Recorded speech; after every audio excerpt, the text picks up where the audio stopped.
Welcome to episode 7 of the Joe Dez Hour. This is going to be the third featuring Coach OB. Last one had Coach Pinnabell with us going through our Super Bowl predictions. We are back here after the Super Bowl. We got a couple of those right, a couple of them wrong. Obviously, Rams ended up winning. I predicted the Bengals, unfortunately, though.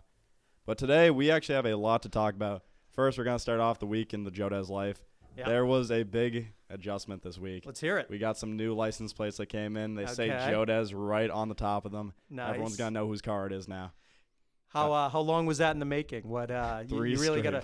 What is it? We had 3 months waiting for that. Nice. It was brought up in the beginning of December that I wanted to get them, and we ended up going through the whole process. We had 3 straight months, got them March, so we're good now. Nice, cool. Yeah, we even got the branding on the street, so everyone can look up that when they see my car behind Anyone me. recognize you on the streets or what? Had a couple people so far. We have some honks behind us. Have a look back and see who actually knows us behind us. Nice. Yeah, it's been pretty cool though. No speeding now though, right? Yeah, no speeding. That's you one gotta be careful. Yeah, I can't really park in a Shea parking lots anymore either. I guess.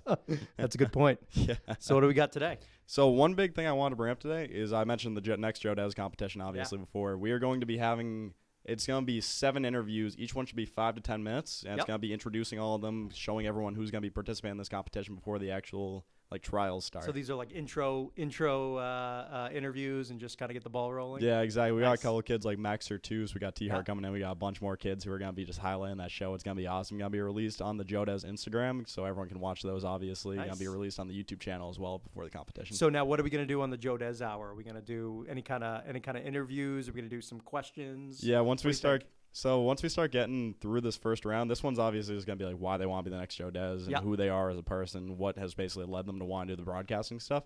But when it goes on to about the final 4 or final 3, we're going to get a little more in-depth interviews, find out who they actually are as a person, find out what their past and this type of stuff is. Nice. Yeah. So in your mind, what does it take to be the next Joe Dez? Like, what's the criteria, basically? Yeah, one big thing people don't realize, obviously you have to be charismatic and talk to other people, but you have to also... You got that covered. Buddy. Yeah, thank you. But what we also have to do, we got to focus on actually doing the announcing part of it, because everyone wants to just do behind a camera, talking to a mic.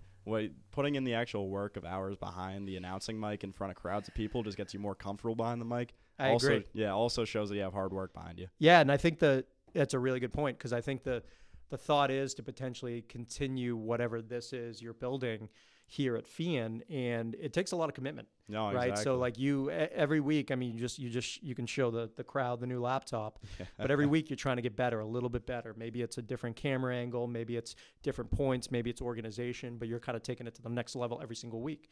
That's what the next Joe Dez has to do, right? Yeah, exactly. Has to keep integrating, keep moving on, keep going forward, basically, because it's really easy just to get comfortable, sit back. Like, if I had started like a month ago, I could have just sat back and be like, like announcing. I'm going to take a couple months off, not going to add anything else. Started the interviews here, obviously. Right. Started moving on to bigger and better things. Yeah. Which certainly be the case. Yeah, 100%. It's going to be awesome to see the actual competition, because obviously there's going to be like some joke things like bench pressing and stuff, but there's going to be a real announcing stuff. But very relevant to announcing. You need to be able to bench, right? No, exactly. You need to be able to bench to be behind the mic. Gives you a little bit of confidence for it. Yeah, there you go. One thing that's going to be cool, though, is I'm planning on having a couple people reenact a little bit of a sporting event right in front of us. Very cool. We're going to have them do play-by-play on that to see how it goes. Now, could we potentially get some FIAN greats maybe on the basketball court, and you could see one of the girls' team hits a big shot. You can get them out there, reenact it, and then they can do play-by-play on that. Yeah, 100%. Moments in FIAN sports history. That actually be perfect, Mr. Brown. I was thinking of just like a regular layup or something, but if I actually go back and watch some clips from championship-type games, replay that, to see their play-by-play compared to that announcer's play-by-play, it'd be awesome to see. I know, like, just speaking from football, being a football coach, maybe it's a big pass or a big run or something, and you could get those players out there in the field and then have the next Joe Dez call out make the call and then do an interview afterwards or something. Yeah, no doubt. Could be some possibilities. We have a bunch of people who already have been on the Joe Dez Hour that we can involve in that too, like Aiden Crumb, Robert Palmer. That's obviously great. Would be down for that. Matt Peck, Slave, and all of them would just want to do a play in front of someone for that play. That's perfect. Yeah, it's gonna be so. They made a lot of plays too, and other sports too. I'm sure there's some students that would want to do it. No, exactly. As we're talking about other sports right now, I'm probably gonna get this out of the way, so we mentioned this for sure. Girls hockey is going to be playing tonight at 5 p.m. versus Arlington Catholic in New England Sports Village. They're gonna be playing obviously Arlington Catholic, the Cougars, as I said. So that's gonna be pretty cool to see. Nice. I'm expecting Obviously a victory from Fian. Of course. Yeah, you can't go either way. Yeah, the voice of Fian cannot call a victory for the other team. That's for sure. 100%. And then Coach P actually got his analysis on this game. He said a hockey team is winning by 2, he said. So if they win by 2 points exactly, this might go viral a little bit. Might have to cut this clip in. We'll have to get this out on the streets very early. Yeah, 100%. That's good. Yeah. So the girls team, they're having a good year. Yeah, they've had a really good year. They have a couple players such as like Haley Krupwich on. She's a senior. She's one of the captains. And they have a bunch of their teams made up of sophomores, juniors, and freshmen is a big thing. Good. That's awesome. So their future is going to be awesome. So a big future. I know they're building for the future, so that's great. No, 100%. Then after them, there's going to be a doubleheader. There's going to be girls basketball playing at Bishop Fian versus Peabody today. Yeah. It's going to be pretty cool to see. This is for a playoff matchup, obviously. Win or go home. But can't imagine the Fian Shamrocks are going home. Yeah, and I heard on the announcements today, the Fian Fanatics. Yeah. What is it, a blackout? So it's perfect with your sweatshirt. Yeah, exactly. We got the black tank top under this too. We're busting that out at the game for sure. It's going to be awesome. That'll be rocking. What's the student section called? The Pit? Is that right? Yeah, the Pit. Okay. I think the Pit is what they named. I just learned about that this year. That's pretty cool. Yeah, there was one time, the first game I went to, did not realize the Pit was a place you actually sit. So I was just sitting right behind Mr. Svensson for one of the games. Kind of realized that was probably not where I was supposed to sit. Yeah, you probably need to go in the Pit. Yeah. That's cool. Yeah, what a cool tradition. Then Coach P's prediction for that one, he said basketball by 24 points. He has a lot of confidence in those girls. Wow. The big thing, though, it's warranted because they've won by margins bigger than that before. Yeah. They're quite a squad. And how deep you think they'll go? You think they got a shot or what? They have a shot at winning it all. Is a crazy. Really? Their whole team is just so concise. Like they're all really just perfect together. They're cohesive is one thing. Concise was not the right word for that. Cohesive is. Yeah. I get what you're saying. Maybe on the Joe Dez Hour, we're gonna have somebody after the win tonight. Yeah. Right, got to get somebody here to talk about maybe the game and what their approach is and all that stuff. That'd be fun. We already have planned this weekend, Mr. O'Brien. We got Lydia Mordarski and Cameron Fourier coming in the Joe Dez Hour studio. They're going to be recapping the game and talking about their own experiences. So there you go. Yeah, so you're ahead of the game. That's good. We've been thinking about this for a little bit, so it's going to be pretty good. That's another episode coming your way, huh? No, 100%. Nice. We got Jimmy Canali is going to be coming on soon. Obviously, the golf one I mentioned. I had Jimmy in class. Good student. Yeah. Stayed awake. That's good. No, 100% didn't knock out, so that's good for sure. So now what is Jimmy thinking about doing? So Jimmy, he obviously is golf. He's going to college for golf. He's going to be playing there. And then what I want Jimmy to do for us, though, is I'm going to be making a little side piece for the Joe Dez Hour called the Joe Dez Tea Time. Nice. Which is the golf section. Going to include eventually the Joe Dez Shot Clock, as I mentioned to you earlier. It's going to be basketball. We're just going to be making a little bit of sections like Barstool Sports kind of. Cool. It's going to be pretty awesome. So it's a little bit of almost like spin-offs that are coming from the Joe Dez Hour. You're finally expanding. Yeah, we're slowly growing a little bit. Once we're trying the new Joe Dez, we're going to need some people to take over the office for a little bit first. That's true. That's true. So big things in the future, it sounds like. Yeah, it's going to be awesome. Then there is going to be, obviously, the next Joe Dez competition trials coming up after the interviews come up. And I'm going to be posting those on the Joe Dez Instagram, Joe Dez YouTube, all those platforms. Basically, the JoeDez.com is going to be pretty awesome. Nice. So now I know you talked about it a little earlier, but what can people expect to see a lot of fun from this? Like, I know, how long will the competition be going, or is that kind of a moving target? Yeah, so I'm planning it should be wrapped up hopefully by the end of March because April is about the time when spring sports seasons start, and that's when I'm going to be training the next announcer, so it's going to be really good to see. Good. But one thing is it's probably going to be every weekend, basically, is going to be the trials because obviously there's school during the week.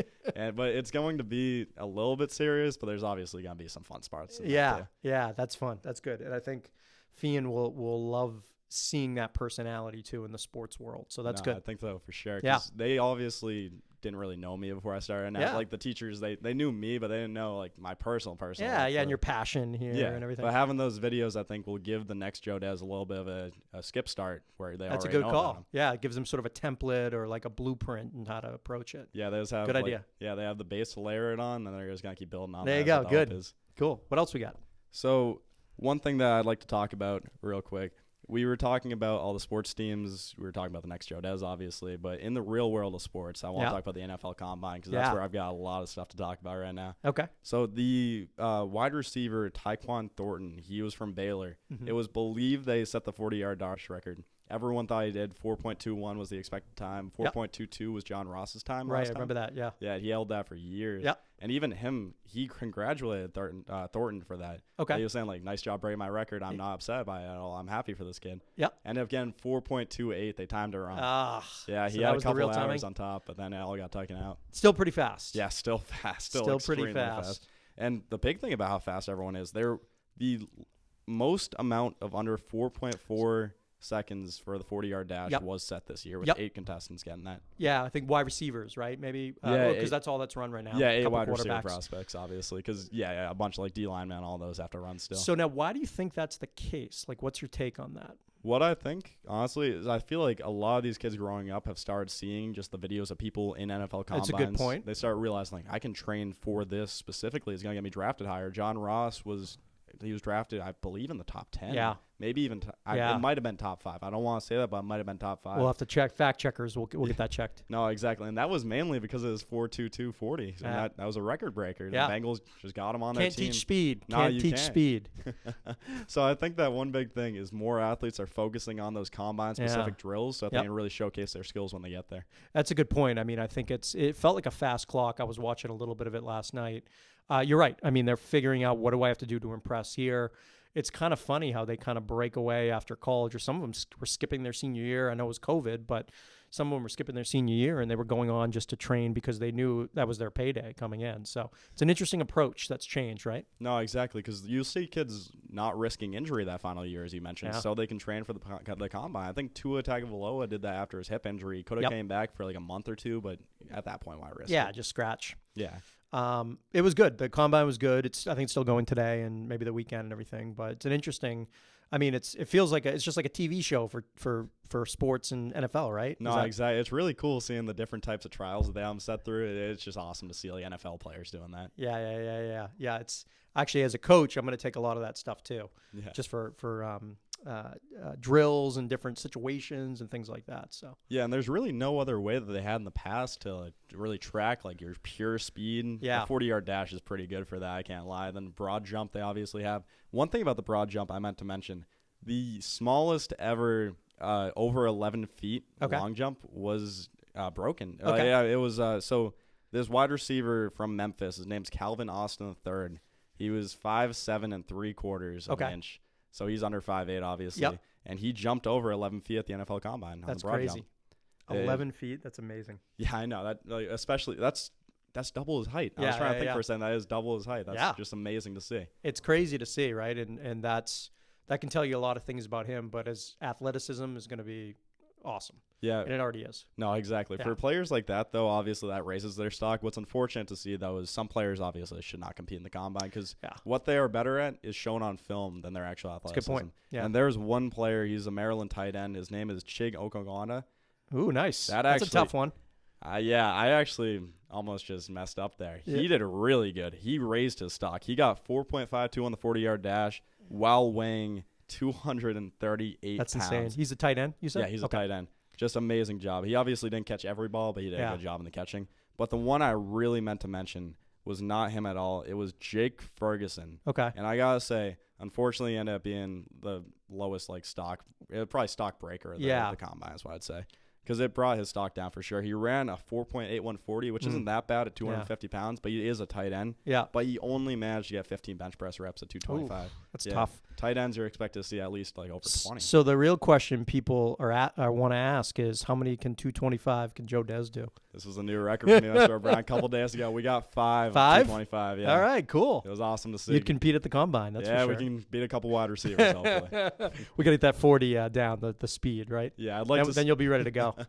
I'd like to say I could beat some kickers in the bench press. I've seen some kickers put up about 20 reps, though, so I'm not sure I can. They build them differently now, Yeah. as they say.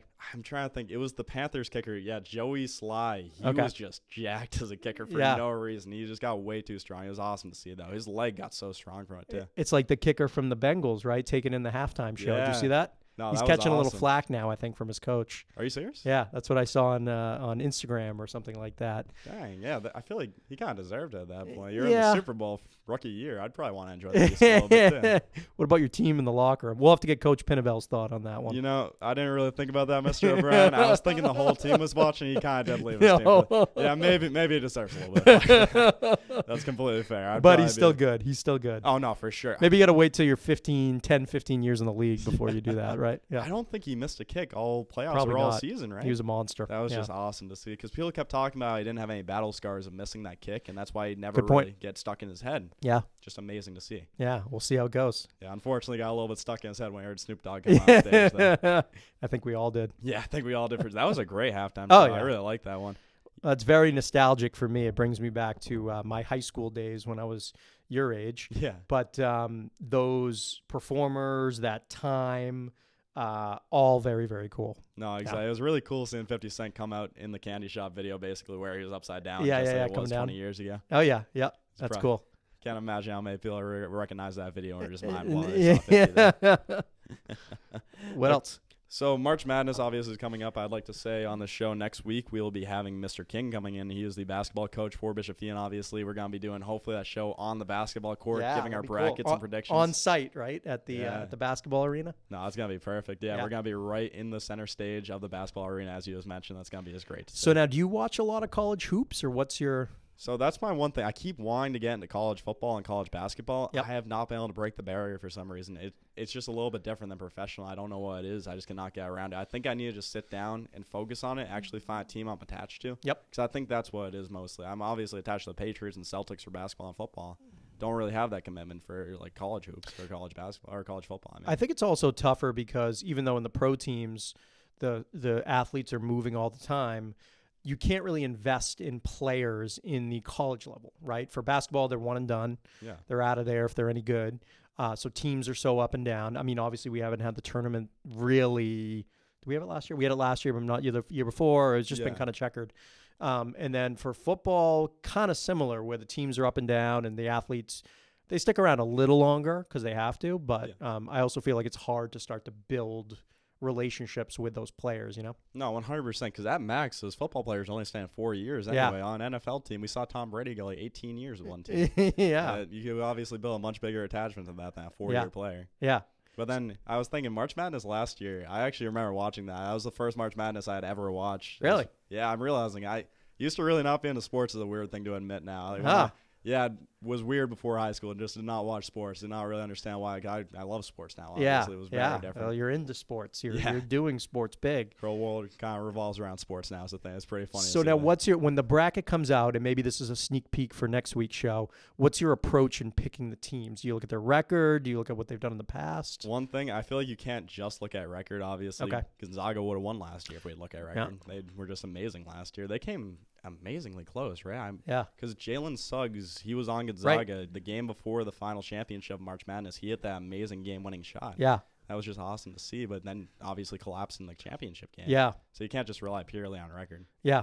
I myself, I pick it up like conference championship week. I think it's next week coming up when we have Coach King on. So I pick it up a little bit, but I watch zero basketball through the year. Like, it's too much going on. There's NFL going on. I'd rather watch football. And then the hoops games are all over the place. And you're seeing a little controversy in some of the games more recently, and that's when I kind of look at it a little bit more, or at least notice it's going on. But now I'll start to pick it up and get the excitement with March and do a bracket and all that stuff. So, no, 100%. I think that March Madness is just great for college hoops, the thing, because during a regular year, you're not really looking for like a Super Bowl or anything. You're kind of waiting for March Madness. Yeah, it's fun. Yeah, it just makes it awesome to watch. Were you in one of my classes when we did the brackets? I was in that class. We ended up, unfortunately, not really getting too many on that bracket, but it was pretty fun to do anyway. That was good. I mean, for the listeners, I have a good friend who's a coach and a teacher in the Washington, D.C. area, Mr. Smith. Yeah. And he is a former ESPN production manager. So he has a background in all things like this. And he challenged me one year, and we said if we were ever, I ever came into the teaching world, we would have our students face off for March Madness. Yeah. So we did that last year for the first time. And unfortunately, we lost to one of his students, but my redemption story is coming this year, I'm sure, where it's just simply for bragging rights, nothing else. But there's a little trophy that we're trying to win back to bring back to the Fian trophy case. Yeah, it's a little bit of revenge tour this year, Mr. That's Brown. what we're hoping. Yeah, it's going to be awesome to see. Let's hope that song can come through and get that bracket. Exactly. We got to go over the rules, I think, because I think it was a little bit in favor of his squad, but we will redeem. Yeah. Fian strong. No, Fian strong for sure. We got to get that trophy back in this trophy case. Yeah, Mr. O'Brien, when we were talking about the ways to decide who's going to win each matchup, there's one way that always makes me laugh whenever I see it. Yeah. There are a couple people who will just pick which mascot would win a fight against the other mascot. Yeah. That's how they do all of that. That's a funny one. Or like the favorite color or something. No, exactly. There's so many different ways they can do it. It's crazy no one's gotten a perfect bracket still. There's obviously, believe it's a couple million that is being offered if you get the perfect bracket. I believe it's Warren Buffett. Yep. Yeah, Warren Buffett. Buffett. He does it every year, right? Yeah, every single year. Is still 0 winners from that. It's crazy. I find myself, just because I don't watch a lot of hoops, picking based on like legacy. If I know the team, the Syracuses, the Georgetowns, like all of these blue blood programs, I find myself picking those when I don't even know if they're good this year or not, you know? And I don't think Georgetown's any good. So it's, you know, that's my approach, but it's sort of a default. I don't know. What do you think? Yeah, the thing for that, as you mentioned, obviously you can't really rely too heavily on that, because for football you can say like Bama obviously is going to be good every single year. Georgia's going to be in the competition every single year. Maybe even LSU when they get Joe Burrow behind the quarterback. That's just obvious teams that are going to be doing that. And college basketball is not that way at all. No. You'll see sometime. Believe a couple of years ago, it was first time a 16 seed beat a first team. Yeah, Virginia, maybe, was it? Yeah, 16 to 1. Yeah. Yeah, that's they lost. great. Virginia lost, right? They were the number one. Yeah, that was Virginia interesting. ended up disappointing. Then, I think they won it the next year, didn't they? I think they won it the next year, though. Won the right? full championship? Yeah, I thought I so. didn't realize that. Yeah, I didn't really start paying attention to it too much until recently, but that would make sense. That's crazy that they end up having that collapse one year and then just amazement next year. Sometimes that's how it goes, right? Yeah, it really shows that just one play can really change everything. Like, I imagine that came down to a couple small plays in that game. Yeah. Just changed the whole outcome of it. So it'd be exciting to hear what Coach King thinks, right? Yeah, I'm excited to see Coach King because he himself played college basketball. He did, so yeah. It's going to be really cool to see his own perspective on that. Yeah, I've been talking to him a little bit. We share a homeroom in 207, as you know. Yeah. But we've been talking a little bit about what his thought process is. I think he's kind of getting in the lab and figuring out exactly what's going to happen. So it'll be fun. Yeah, he's studying up for that for sure. Yep. It's not going to be just a bare bones production or anything. It's going to be awesome to see. I heard there might be a free throw contest too, potentially. Should we put that in there? 100%. We're going to be on the court. Might as well. Might as well, honestly. We'll make him dunk or something. Yeah, no, I'll get Mr. King out of retirement to dunk. That'd be so cool. Air King, yeah. We'll see. Yeah, I might have to make a little bit of a signature shoe for him with the Air King. Oh, that's a good one. I like that. Yeah. What do we got? As we're talking about college hoops and all that, I realized I probably should have mentioned this before, right at the start of the podcast. Announced the first ever basketball game for the Joe Dez Hour, obviously. Nice. Did that with a guy that I do the radio with, Dominic Damiano. We do 40 Sports Talk every Saturday with him. Yep. And he invited me to do the D1 playoffs between Brockton and Lincoln Sudbury. Nice. Came down to the wire. It okay. was the most insane game I've seen in a bit. There was one player for Lincoln Sudbury. Last name was Bogus. Okay. And he was so much smaller than everyone else on that court because obviously you have giants in basketball. There's one kid who was 6'8" on that team. Last really? name Lutz. Wow. Was just, is he getting looks? Yeah, he's getting big looks. Yeah. It was a little bit terrifying. I can't lie at the end of the game. He got ejected, ended up smacking the table at one point. Really? Wow. I really hope that this kid does not come to my side of the table. Might be getting my head ripped off or something. So now so how did you get into the whole announcing that game? Yeah, so he basically had been asking if when there were openings, if I'd want to do that. I just kept telling him, like, I'd get some reps in. Yep. Yeah, it's been a couple months since I've announced. I obviously want to do that again. That's what I'm trying to do for the future. Yep. And he told me, I have this D1 basketball playoff game that you can do between Brockton and Lincoln Sudbury. So I called him and I said, I'll do that for sure. Yeah. Next day, I'm in the court there. We're doing live play-by-play, and I was doing my first ever color commentary was the big thing. Yeah. I obviously had practice with play-by-play by myself, but color commentary was one thing I wanted to work on for sure. Ended up just coming out perfect. Did it? Yeah, that player, Bogus, I was telling you about earlier, he had a layup right at the end of the game. It was within the last minute or two. And he went through about 3 giants, and obviously I liken it to David versus Goliath. Yeah. It's one of my favorite calls I've made in a bit. It was just awesome to see. Maybe if the technology assists you, you can put that clip in. Maybe I do have the clip of that. I am going to include that in here for sure, so right we'll here. Put that in. Yeah, I'll be right up there for sure. That'll be great to see. Cool. But then one thing that was funny on me, I had never met this kid in my life before this game or anything. I had just been... Who was doing the play-by-play or one of the players? The player, Bogus. Okay. I never met him before. I just loved his play style because he was so aggressive when he was the smallest player on the court. I likened him to Marcus Smart for the Celtics, where he's about 6'1" or 6'2", but he's always guarding the biggest player on the court most of the time. I like that. And you could see in his eyes how bad he wanted. Yeah. But after the game ended, unfortunately, Lincoln Sudbury, which he was on the team of, lost in the end. Brockton came back after their best player had been ejected, and most of the other players stepped up. Monterio was one of the players who stepped up, did a great job. But Bogus ended up walking up to him after the game, ended up just dapping him and getting a little bit of a hug. And he went right for it, just no words exchanged, basically. It was just a little bit of a silent pact. It was pretty funny to see. Look at that, huh? Yeah, I had to wonder if he had heard me compliment him from the booth or if he had just accepted it at the end. So now were you guys right by the scores table? And we were the tail connecting the scores table. Okay. Do they always do that at Brockton or what? I think that's how Brockton's normal setup is because Dominic was telling me about him and this guy, Miles, who was the other collar guy. Yep. He wouldn't just do that basically just with Dominic and Miles, but then at the end, he invited me in, obviously. Very cool. Yeah, so it was cool to have 2 2 different mics on the sides. It was really cool. Nice. And they have a really professional production. Like, you can obviously, we were mentioning before the show, found out recently that when we talk into these mics, they had a little bit of light up on the mic interface. Yeah. But the one they had, it was about 40 different lights. Oh, wow. That. So it was showing you like different stations to light up on and all that stuff. And you had to test it a couple times and it come out perfect. That's the level that the Joe Dez Hour is going to get to eventually. Yeah, right? eventually we're going to be trading that in for a full soundboard. It'll be pretty cool. So. Might have to mow a few more lawns. We'll see. Yeah, no, for sure. We're going to have to get a couple ads on here soon. Yeah, to start funding this. What's next? So next up, MLB Lockout is one thing I for sure wanted to mention. I've heard of it. Yeah, that's pretty crazy to see it for me. They already canceled the first 2 series of the season because it's the MLBPA, the Players Association, obviously, is disagreeing with the MLB about the current situation. I'm trying to remember exactly what it was, but there was one clause that they were really annoyed about in the entire thing. I'm just going to slightly look that up right here right now. Obviously, we won't leave any dead air, so I will keep talking throughout this. But the MLB... They ended up disagreeing with the Players Association right before the season started, which is just insane to see. I'll give my thoughts on this while you're looking that up. But I don't know. It's, I find myself, I played baseball growing up, right? And I was always into it. I played every summer. I played in high school. And, it's just, I don't know if it's the game and the generation, but it feels like the game is slowing down. I have never, even during the World Series, when the Red Sox were in the World Series, I myself had never sat down and really watched a full game unless it was like a Game 7. And it's just a different ball game now. I think things are changing. There's more on to watch. The question is, are they losing players overall? So yeah, one thing you have to think, or people that are watching. No, for sure, they're losing viewers. But as they lose viewers, they obviously are going to be losing the next generation of players because less and less people are going to want to start playing baseball if they're not watching it when they're little kids. That's how most of them get into it. That's a good take. Yeah. Yep. So it's looking like right now the reason that they are in this lockout, they end up MLBPA end up rejecting a final bargaining agreement. So they had to cancel the first 2 series for those games, and the big reason that this is a massive thing to think about. The players are not getting paid for those games at all. Yeah, like they're going to be losing the salary for both those just so that they can take a stand, go on strike a little bit against the MLB. And the word is that the big money maker for the owners are the regional sports contracts, right? RSNs. Yeah, and the regional sport networks.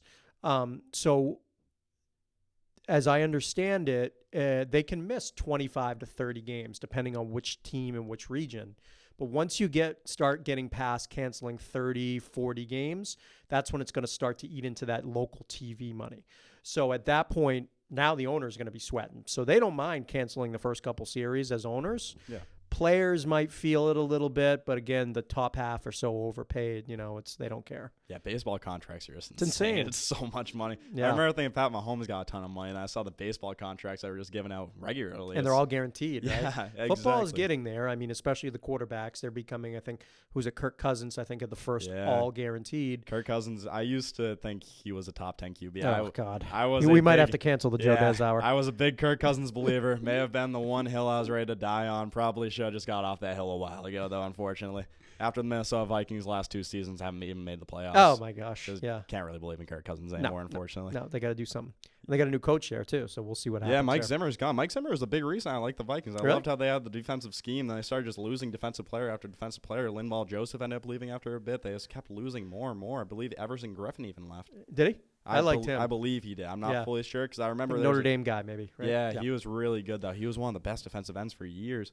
So what it's looking like, though, so the MLB reason for the lockout or for the breakdown right now, there was about 16 and a half hours of negotiations going back and forth on Monday, and there was 9 different negotiations set up, where they give the final paper, then they put in their 9th and final one. Okay. MLBPA just rejected it immediately. Just straight up? Yeah, it does not really list a reason for exactly why it did, but they just didn't want to do it anymore. Yeah. I guess they really want more power for the players. But every year, I feel like you see the players get more power naturally is one thing. In the I'm not getting a couple of leagues mixed up really right now. Getting a couple of acronyms we got put together. NBA is what I meant to say this time. Okay. Oh, okay. Yeah, not NFL, MLB, the NBA. So what's your take with the NBA? So NBA, the players are getting so much more power than you'd expect. Yeah. James Harden just forced his way off 2 teams, 2 consecutive years. In a year. Yeah.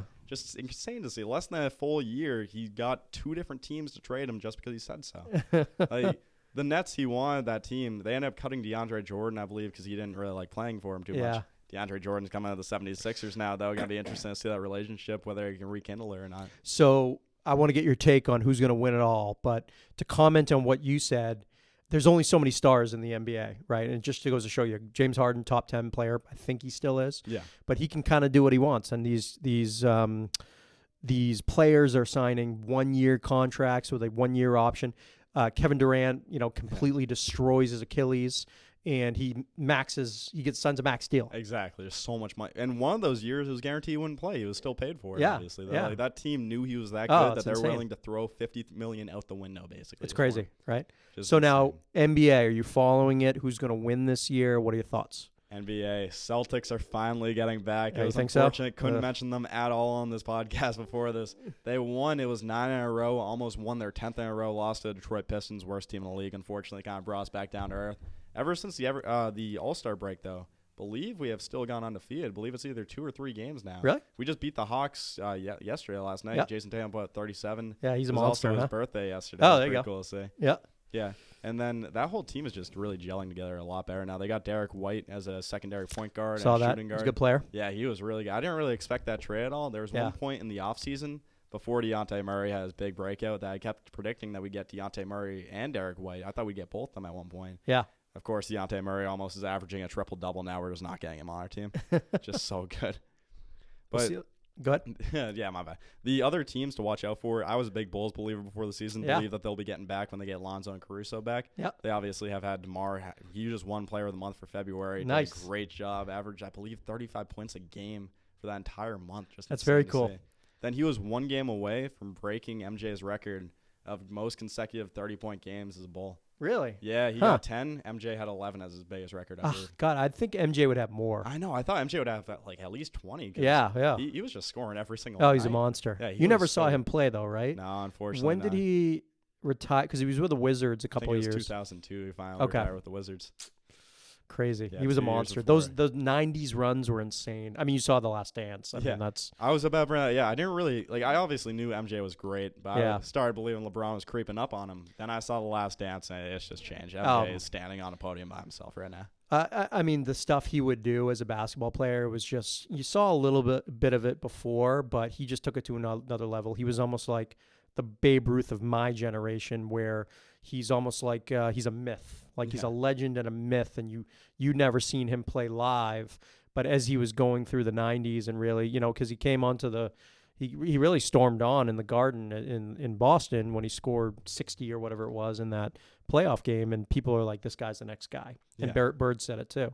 And then in the 90s when he started to figure out, okay, let's get some players around me that can support me, like I need to win championships. And he would have had 8 in a row or whatever it was if he had not played baseball. Yeah, exactly. When he had Scottie Pippen on that team, if he didn't play baseball, no doubt winning 8 in a row. Hakeem probably is retiring with 0 rings. George Gervin would have 0 rings. Yeah.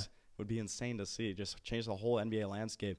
Well, you have to wonder, Hakeem, one big argument with him, he obviously has 2 rings, as I just mentioned, is him being the best defensive center and him being better than Shaq is what people claim. Yeah. But if he had 0 rings and Shaq had 5, I'm not really sure you can make that argument anymore. That's a tough one. 2 great players. I mean, you saw him in the 75th anniversary lineup at the All-Star. 2 different players. I know Hakeem had his soccer background, so his footwork was unbelievable in what he was doing. But, I mean, and Shaq was just a force. Yeah. I mean, when it came to that stuff. So, who knows? I mean, who knows how that would have gone. But Hakeem got his rings, and, because of Jordan striking out in AAA baseball, whatever it was. Yeah. But, yeah. So is the history. One thing you have to wonder, though, if Hakeem had gone those playoff runs, if he beat Jordan in his prime, he might be the best center ever, honestly. That's a good call. People would probably There's 2 ways you can flip that coin, obviously, if MJ never retired. Either he loses twice to Hakeem, he's best center ever now. He beat the best player ever for the game with a team with Scottie Pippen and Dennis Rodman on it. Yeah. But if he doesn't retire, or if he does retire and he wins those, I mean, Hakeem obviously is still going to be a household name, but I don't think he's in that argument anymore. I think there's only one way to settle. We have to have Hakeem go play 2 years of baseball and see what happens. I think that's the only way we can do that, really. That would be perfect. and the bar isn't really set that high because I think Jordan's hit like under 200 or something like Yeah, that. he just needs to hit like one of every 3 balls. Yeah, Yeah, that'll be dominant. We'll see. What's crazy for Akeem that always blew my mind. You'll see small forwards, power forwards, even some guards today go to Akeem for footwork training just because it was that good. Like, if you're a center with that good of footwork, you have to be good at the game. Oh, yeah. Amazing. And again, that soccer background, kind of like didn't Embiid had some of that stuff? I mean, when I was watching his stuff, they were showing some highlights, and you forget because he was on a team that was obviously through the process and doing the whole thing. But you look at this guy, if he can stay healthy, he's a monster. No, he is ridiculous. I think he did train one-on-one with Akeem, actually. Probably. That was one of the players I was thinking of. He trained with Akeem. You can see him now. When he gets in the post, he's just artful. It's crazy. It's like an artist just painting a brush. Ooh, it's I like insane to see. That's good. We'll have to clip that here. Yeah, for sure. But no, Joel Embiid, he has gotten so good. Obviously, missed those first 2 years basically from injury. People started.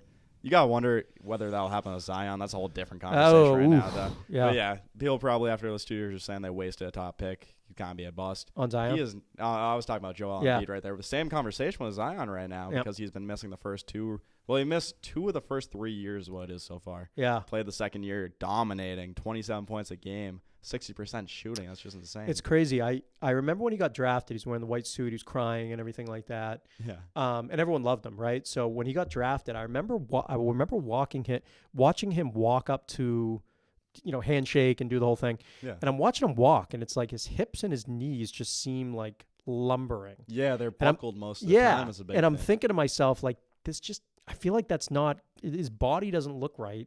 And he's huge. Yeah. So, like, if he's putting on that much weight and he's already not really smooth in the way he's even walking, things like that, like, it just feels like it's not going to be a good situation for him. And it's turned out not to be so far. Yeah, I thought people were exaggerating the weight problem with Zion until he actually got in the league. When he was actually a lot skinnier, he had just an insane jump. He still has over a 40-inch vert at, like, 300 pounds. If he got down to about 250, probably would be the best power forward in the league. He would just be so athletic. He's pretty decent at shooting, too. I remember his first game, he set up a bunch of threes and then kind of didn't shoot too much after that. But that first game was just awesome to see. We'll see how it goes, right? Yeah. You have to wonder whether that injury with the shoe during his college years, how much that really is still affecting. Because all leg injuries, all foot injuries, I believe, specifically. Really? I'm not fully sure if it's the same foot, but it is one of his foot that's messed up. Yeah. So you have that's to an wonder. Interesting point, right? Yeah.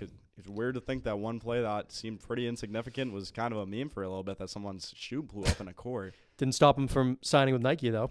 Team Jordan. Still liked him. Yeah. I remember watching Zion when he got picked first. I thought this is the most surefire number 1 pick in a long time. Did not expect at all for that to happen. But then, of course, we see can't really predict the future. Well, you'd have to look at the number 1 picks over the last 20, 30 years.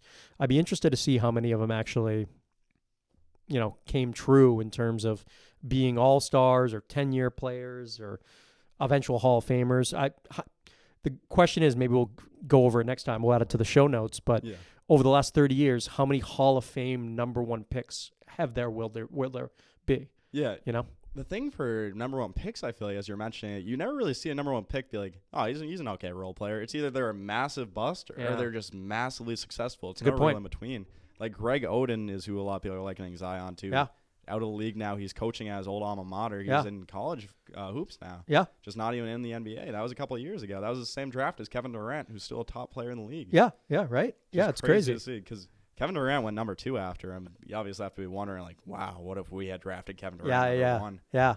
Because I believe it was the Cavs who drafted Greg Oden. I believe, not fully sure. I believe it was Cavs who drafted Greg Oden, and that was the Supersonics who drafted Kevin Durant. Could have been. Yeah, I remember. Well, there was another guy, Anthony Bennett. Anthony Bennett is who I'm thinking of. He was the Cavs for number 1. I think he was a Canadian player. Yeah, Anthony Bennett. He was in Odin was like the Blazers, maybe. Greg Oden was the player. He played with LaMarcus Aldridge. I was trying to remember. And not too much there. But again, like to your point, mentioning a couple number 1 players, I don't know. Maybe it's just not. We drafted Tatum 3. Yeah, we had the 1, pick, and we traded it in Falk. He was a number 1, right? Yeah, Marcus Fultz. Yeah. He I thought it was gonna be at least decent, but he kind of. I feel like when the 76. Is he playing? Is he the Magic or where he is he? just got back after almost like 2 years off from being injured. God. So there's a case in point too. Exactly. Crazy. The biggest thing is injuries. I feel like for them because that's what happened to Greg Oden. Obviously, he's out of that for injuries. Anthony Bennett, I believe, is also out for injuries.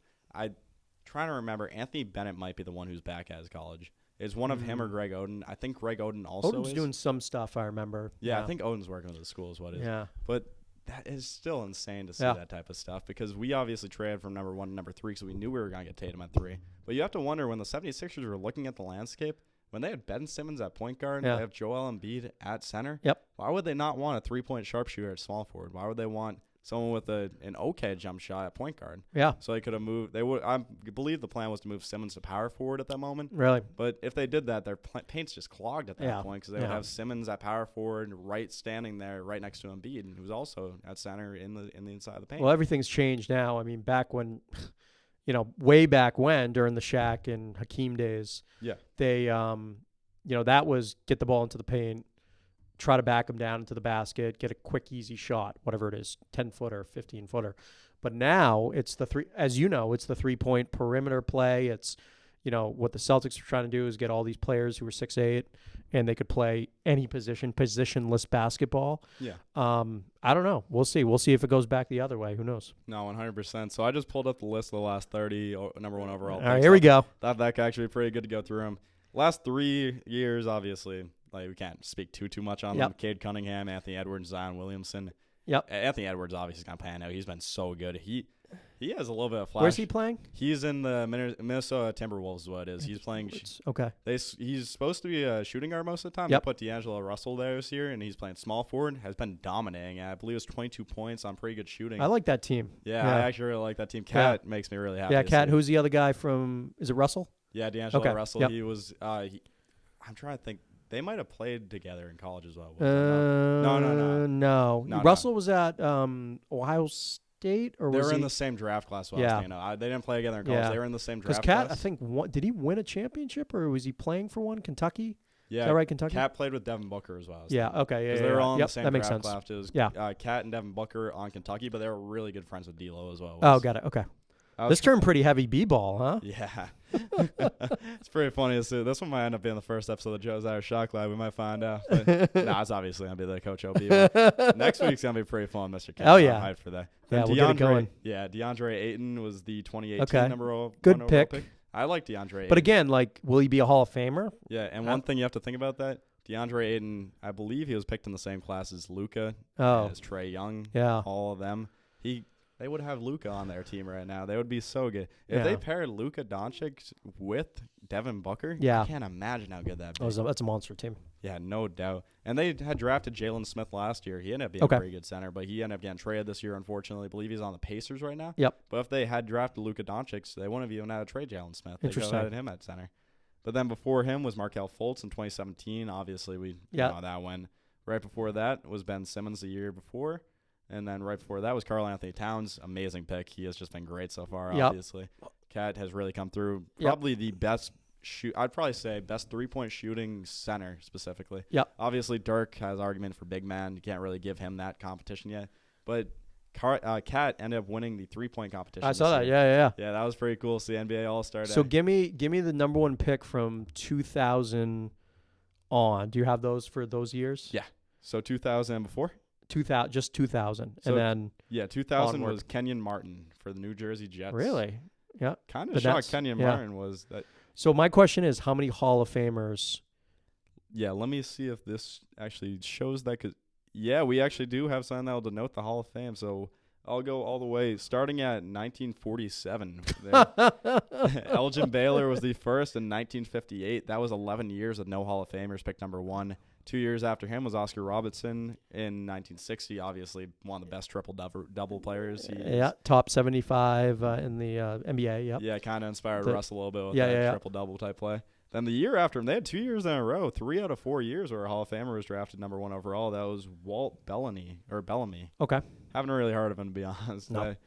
A little bit before our time. Yeah, I think. exactly. Then following him, it took a little bit of a gap. It took till 1968 after that for Elvin Hayes to be drafted. Okay. But then that followed a little bit of a strand where it was 3 years in a row where Hall of Famers drafted number 1 overall. Ended up being Lou Alcindor, Bob Larry. That's Kareem. Lou Alcindor.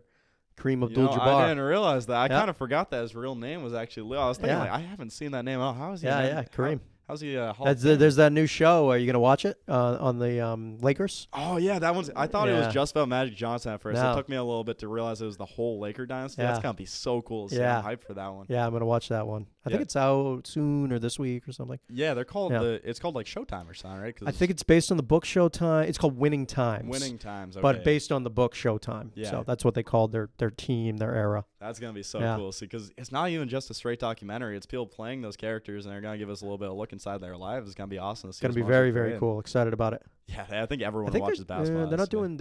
I think they're doing a documentary on the dynasty of the Patriots, but I need something similar to that based on the Patriots of now. That'd be Yeah, fun. have you seen the Tom Brady one where he goes over all of his Super Bowls? Yeah. So the Man in the Arena. The that Man one? in the Oh Arena, yeah, it's great. Yeah, that one was a really good show. I Really liked good. Really watching good. it.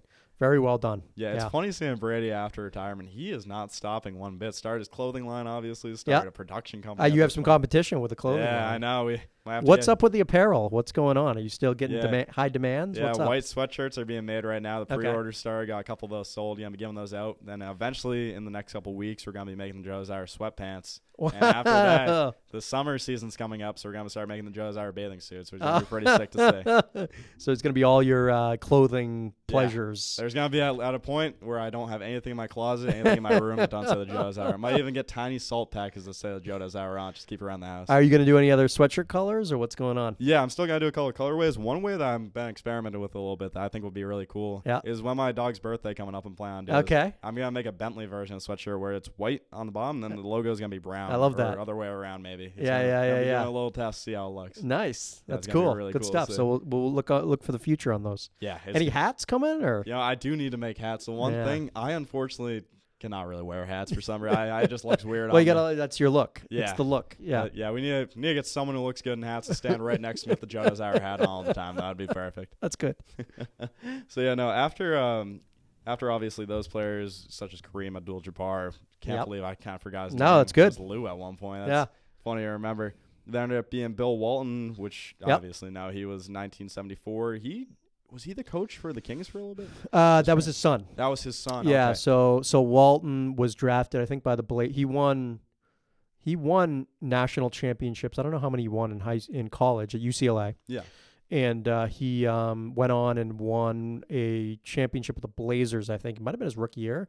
And then in the 80s, he won it with the Celtics. It was kind of like his coming back type thing. But he's a Hall of Famer. Yeah, no, he's so good. I did not realize this how his He's an career interesting. went. Yeah, you got to watch there's a show about the 1986 Celtics. Yeah. And you got to watch it. It's a documentary. It's awesome. No, for They sure. said one of the best teams of all time, potentially. Dang. So Yeah. he played with Bird then, right? He did with that. Yeah, he Dang. kind of reinvented himself because he had some bad, I think, foot problems and things like that. He eventually, I think, quickly after that year, a couple of years, he was done. Yeah. But it was sort of he had a bunch of difficulty before he got to the Celtics. Yeah, that's the crazy thing to do with centers. Usually they don't really like have a slow breakdown. It's usually quick. It's pretty quick. Yeah, yeah. Like with Shaq, he won that championship with Miami every year after that. It was kind of a blur, Yeah. unfortunately. Yeah. Like when he got to the Celtics, there was just no Shaq left. No. It was just a novelty more so. Yeah. Yeah. It's funny always to see there was I think it was an interview where Kobe Bryant was talking about why he's happy he has 5 rings and why he brags about it so much, and he said, I got one more than Shaq. Just all the time, just to rub it in his face a little bit. So yeah, then following Bill Walton, there was David Thompson. But when you look at most of this list, most of it is just not at all like marked for Hall of Fame. Yeah. It's since 1947. I'm gonna count this real quick. But yeah, gotta be counting that. But No. give you, What would you say, like, some of the 90s, like, if you have that list? I'm just curious on, like, who are the big top 10. So the question is, do we even have any top 10 number one picks who are sort of top 10, top 20 NBA players of all time? Probably not that many. Yeah, the one obviously probably should have thought of this before. I kind of forgot about this one. LeBron James, obviously. Right, number yeah, one. 2001 or whatever it was. Yeah, 2003 was LeBron.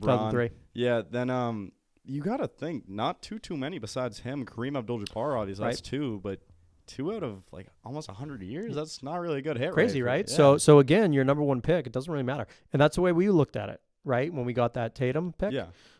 Number one pick isn't necessarily going to be always the best unless it's a Shaq, Yeah. unless it's LeBron, you know, which are pretty much do or die. Like, you're going to get them. Yeah, so I reread the list. I'd probably say confidently about 4 or 5 are within the top 10. It matters where you place Shaq on your list, if you have Shaq in the top 10 or not. not too many really have Shaq in the top 10. He's obviously a great player, He's but one of the best. But there's that's so a tough many. one. Yeah, because Magic Johnson was one of them. He's obviously top 10. You got to keep him around like 7 or 8ish, I'd say. Yeah. Then there was Tim Duncan, obviously won all those championships. Which we with almost Spurs. got to if we were supposed to get that pick. Were we supposed to get that pick? Well, it was. I think we had the worst team in the league, and Dang. and the lottery didn't work out in our favor. Yeah. And I forget if Patino was coaching after or before or whenever it was. Yeah. But we basically should have had Tim Duncan. What always blows my mind about that, you remember those 3 years where it was the same exact, it was either 2 or 3 years in a row where it was the same exact draft for the top 3. It was 76ers. I'm trying to remember who was second, but then it was us third. Yeah. But it went, so 76ers ended up drafting Ben Simmons. Right? Oh, Lakers. Lakers were second. So, yeah, Ben Simmons, Lonzo Brandon Ingram. Ball. Yeah. Ben Simmons, Brandon Ingram, then Jaylen Brown. And then the Tatum draft. Yep. It was Markelle Fultz, Lonzo Ball, Jason Tatum. Yeah. Just crazy to see how history repeats We'll itself. see what happens. What else we got on the list? We're going deep in basketball. We got to save it for the Hoops podcast next week. Yeah, we might have to save a little bit of this. So, as I go through the list, a lot of the players who've been drafted recently, they're obviously, like you think of them as very good players, like Zion, Ben Simmons, obviously, but there is a little bit that's lacking that you want more of. You can find better players later in the draft most of the time. John Morant having an MVP season right now. It's crazy. While Zion's just hurt. It's just insane to see. Then I'm going to reopen the list real quick and just see if there's any other ones that would actually be interesting to mention. But I was kind of shocked. I kind of forgot that Tim Duncan was the first overall pick. Well, he played 3 or 4 years in college, I think, so that was one of it too, right? It's you don't, like LeBron, they were talking about this the other day. LeBron has that extra 4 years because he came out of high school. So he has that extra 4 years sort of in his prime when he's not broken down on the backside of his career. So that's like an important 4 years versus Duncan, who didn't get that. Yeah, and those 4 years are like his best 4 years. Yeah. Or not really best, but like his preliminary 4 years were his most athletic, I'd say. Well, that's it. Yeah. He's a younger guy. He was 18, 19, 20. So he eventually got into it. But still, those are better than your 38, 39, 40, if he even gets there type thing. Yeah, because you're really kind of just betting at that point. When you draft a player that young, you know they're going to play a couple of years Crazy. at least. But what else we got on the rundown schedule here? Yeah, let me see. Did we hit on everything? I think we've gone through about everything so far. Yeah, we've basically hit everything, but we can for sure talk a couple minutes more. Trying to think if there's anything else. We hit on the lock. Go ahead. I remembered exactly what I wanted to bring up to you. Yeah. So this player, you remember a couple of years ago when Lamar Jackson was saying he wouldn't run the 40-yard dash. He didn't want to be confined to being a wide receiver or anything like that. Switch positions. This quarterback is facing that same exact problem. Malik Willis. I saw that. Yeah, decided not to run the 40-yard dash. Just threw some balls. Did a great job in the throwing competition. Amazing job. But what I wanted to ask you, do you think that players who are mobile quarterbacks are kind of shoehorned into running the 40-yard dash in case they need a position switch? Yeah, I mean, that's a tough one, right? I feel like you should be open, and I know a lot of these quarterbacks are like, no, I'm just quarterback or whatever it is. Yeah. It obviously depends on leverage a little bit and what the market is at that point. To me think you should just try to be a football player. So if you run, the 40-yard dash and you're fast and you're quick and you can play football, I mean, case in point, Julian Edelman, quarterback. And again, he's not one of the top prospects, but he just played football, right? So like however he can do it to make the team be better at his position, do it. I mean, you are the best athletes in the world when you do this and when you're drafted in there. So if you can play football, you will play football on a professional team. What do you think? Yeah, no, you actually made a really good point right there. I was thinking, I kind of appreciate that. I got to keep you around, Joe Dez. I kind of felt bad for the mobile quarterbacks at first because they were being forced to like run that 40-yard dash in case they need a position switch. And I started thinking, Tim Tebow made a comeback as a tight end this year, kind of made a little more money, saved him from losing that money, obviously. If those players all ran the 40-yard dash just in case they needed a position switch, they would have no chance of being out of the league within a couple of years. Yeah. There's so much turnaround for quarterbacks who enter the league. Yeah. If they can get quarterbacks who are fine being switched over wide receiver like Julian Edelman, switch to tight end like Tim Tebow, it's really not going to be that bad. They're going to keep paying players, going to keep making money, keep staying in the league. I mean, think about, they're showing some of Brady's clips from the combine and everything. Yeah. Like, in my mind, and even the best scouts and coaches in the world can't figure this out, but how do you know if a quarterback is going to succeed in the NFL? Yeah, right? Like, how do you know? Like, what do you think? I think the biggest thing, is weird to say, you kind of have to do the eye test where you watch their tape and see how they perform in the clutch moments. Like Tom Brady, obviously, he was fighting with that other quarterback at Michigan where he just kept getting put under him, put on top Drew of him. Henson. Yeah, Drew Henson, of course. But then during those games when he was put in, he'd lead comebacks just all the time. He earned the name comeback kid, and he wasn't even put as a starter. Yeah. So the fact that you can do that, and the fact 31 other teams watched him do that and just ignored him because of his combine, and now the fact that you kept getting relegated. Well, 32, the Patriots too. Yeah. They didn't draft him to the 6th. For 5 rounds straight. We came back in the 6th. We were just looking like, how is Brady still on the board? Yeah. And we just drafted him, luckily. But the fact that we had to keep him as our 4th quarterback on the roster, too, that shouldn't be happening for the greatest quarterback of all time. Yeah. Like, you would not expect that at all. And the question is, I mean, you got like Daniel Jones, right? Drafted top 5, whatever it is. Yeah. Is he going to be around with the Giants still? Was it his upbringing in terms of like his early coaches that got him going? Mac Jones, is he going to make that jump year 2? Like, who? Maybe you just can't answer these questions. I don't know until you just see their progress and their process and who's supporting them and their cast around them. What do you think? Yeah, it's a lot of things. You really can't look at just intangibles or anything like their body weight, their height. That's why Russell Wilson fell to the 3rd round. A great quarterback, probably the best in Seattle history. Yeah. Just insane. Like you really can't find one specific statistic that'll narrow it down. You can't look at passing yards, can't look at touchdowns. How you end up with Johnny Manziel as your quarterback for 2 years. That's it right there. Yeah, there's so many different things that just factor into it. You do not want a quarterback who is just reliant on one specific stat. Yeah. You need him to be spread out throughout everything. I think realistically, one massive thing is the clutch factor. Because Jalen Hurts, he was a 2nd-round quarterback. He used to play for Alabama. And now he's on the Eagles, obviously. Yeah. People kept doubting him, saying that he wasn't going to be a good quarterback. It's crazy. But if you watched him during a couple of games when he was at Bama, he led comebacks. He was really leading up his team, getting them all hyped into it, getting them into the game.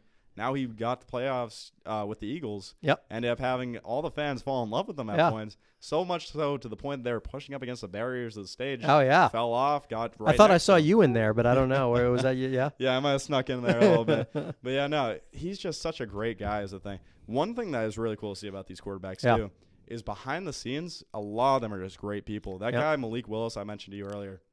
Did you see the video of him trending on Twitter all this week? No. What happened? There's this video. This guy across the street captured it. When he was giving him the stuff? Yeah, that was he him? was giving a homeless lady his combine gear. Yeah. Just a great person overall. That's one thing that you want in your quarterback. You don't want a quarterback who's just going to be a bad person behind the scenes. Johnny Manziel partied too much. Yeah. Johnny Manziel's out of the league now. Yeah. Malik Willis is giving stuff to the homeless. Hopefully he's going to be in the league. Yeah, no, it's a good point. I mean, that some of that stuff you would hope is obviously good as a human and bringing that as a character and culture to your team. So you hope that's the start of them coming in and performing well for you. So, but again, it's just so hard. I look at these guys throwing, and I watch it because I love seeing them do it, and I love they're talking football around it and everything. But you just don't know. No, you don't really don't, because it really comes that day that they're throwing the football when the whole crowd is filled, when they have everything against them. That's when you're going to find out what type of quarterback is. It's not in practice when they're throwing balls. Not going to be in a silent room where you're having them draw routes on the ball. You really can't just have those type of things until you see it in person. It feels like we need to get a draft special. When's the draft? Late April or something? It might be around April 15th. We're going to have to do a draft special, right? Yeah, 100%. Maybe get Coach P or get another, or maybe a couple different draft experts. Yeah, no, I think if we fill this table all around, we got a bunch of people in here. Okay. Because I used to be so into the draft a couple of years ago when we drafted N'Keal Harry. Yeah. I was so angry because I had written on my paper. Who'd you have? I wanted A.J. Brown so bad. God, you should have been in the draft room. I was so mad because A.J. Brown was sitting there right on there. I thought he was going to be a first-round wide receiver. Fell the 2nd round of the Tennessee Titans. I kept thinking, why is no one picking A.J. Brown? He's just a bigger Juju Smith-Schuster who just had a breakout year that year, but faster too. Yeah. And did you ever see that picture of DK Metcalf in the gym? Oh, yeah. The guy standing right to his left was A.J. Brown, almost as jacked as him. Yeah. There's just so many things about that guy that you would obviously lead to him being a professional wide receiver who's a number 1 on the team. He's above Julio Jones right now on his own team. We'll have to do a reaction show to the Patriots draft and all that stuff. 100%. That's going to be awesome to see. We'll see. Any idea what are their needs? Have you started to look into that, or are we waiting until the combine's over? I'm probably going to look a little more after the combine, but right now I think the main need is if we can get a number 1 wide receiver, that is a massive need. Well, they're talking to Mechie, I think his name, the Alabama one. Yeah. And the Slade Bolden, the slot guy. Yeah, I love seeing the Nick Saban, Bill Belichick connection with Alabama players. Can you just tell that he's getting all the inside knowledge? He's getting everything from Nick Saban before he does that type of thing. Oh, yeah. Did you ever watch that documentary on those two? Yeah, I did. That was really cool. See, to not expect 2 of the best coaches. We may have lost the Joe Dez Hour logo, but it's okay for right now. We're pretty close to wrapping up the show, honestly. Should we wrap up? Yeah, should we wrap it up? We can actually bring up one more quick topic real quick. Let me see if there's something that we can bring up. I can bring up. There's actually been a couple of changes throughout the Joe Dez Hour. Obviously, we changed the setup for the computer. We got Mac now, which is going to be pretty pretty cool to see. Then we have a couple more cameras that we're going to be using for angles. Obviously, I have one set next to Mr. O'Brien. We have a handheld one that I'm going to start setting up while I'm in the office, so you can actually see my face instead of just the back of my head in those interviews now. Going to be a lot better to see. Nice. But then, Mr. O'Brien, you have anything you want to mention before we go? I think that's it. I mean, I think there'll be more to come with the Joe Dez Hour into the next few weeks and figure it out, including maybe at some point your college decision. Yeah, once I find out about that, I'm going to at some point figure that. Maybe we'll do the hats on the table or something like that. That'd be fun. Yeah, I might have to do tank tops on the table or something, throw it on. Oh, there you go. That'd be perfect. Maybe do should talk about more about the spring sports too at FIAN as they're starting in 2 weeks, I think. I know I'll be involved with the track team, so we're excited about that. Yeah. Maybe we can start to pull some coaches and players and things like that. Yeah, start 100%. To get that line up. Maybe shoot a little bit more. I honestly think this spring is going to be the biggest for the Joe Dez Hour. Okay. Out of every season that we've had so far. Fall and winter were obviously big. This is where it really steps up, though. Nice. So we're going to have the next Joe Dez competition. We got these every couple weeks. It's going to be awesome to see. Cool. Well, we're looking forward to it. Yeah, this has been it for episode 7 of the Joe Dez Hour. Episode 3 featuring Coach OB. Check out next time. We will have Cam Foray and Liddy Mordarski in the studio. Thank you for watching.